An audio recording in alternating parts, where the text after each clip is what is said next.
அல்லாஹ் ரப்புல் ஆலமீனுடைய சுன்னாக்கல்ல உண்டு என்ன அப்படின்னு சொன்னால், ஒரு அடியானை அல்லாஹு தஆலா பாவம் செய்கின்ற பொழுது அவனை அதில் இருந்து விடுவித்து பாவ மன்னிப்பு கேட்க வைத்து அவனுக்கு நல்லருள் செய்ய விரும்புகிறான் என்பதற்கான அடையாளமே அந்த பாவத்தின் காரணமாக அவன் வேறு வேறு விஷயங்களில் சோதிக்கப்படுவான்.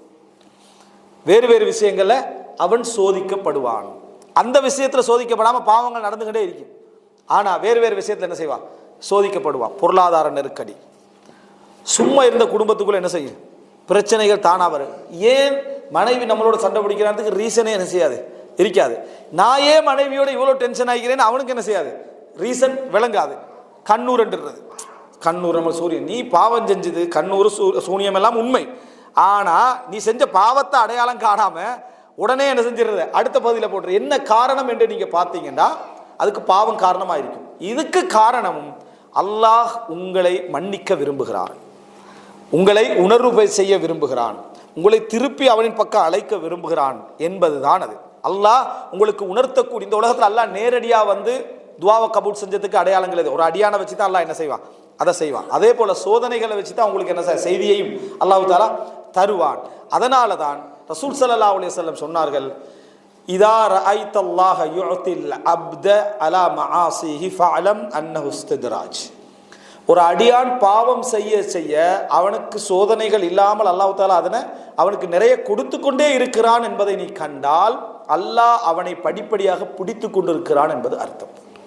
ஹதீஸ் ரசூலுல்லாஹ். அதாவது ஒருவன் பாவம் செய்ய செய்ய அவனுக்கு அல்லாஹ் அள்ளி கொடுத்துட்டே இருக்கிறான், அவனுக்கு சோதனைகள் குறைவு என்றால் நீங்க என்ன அறிஞ்சுக்கணும்னா அல்லாஹ் தஆலா அவனை படிப்படியாக பிடித்து கொண்டிருக்கிறான். சனஸ்தத்ரிஜுஹும் மின் ஹைது லா யஅலமூன்.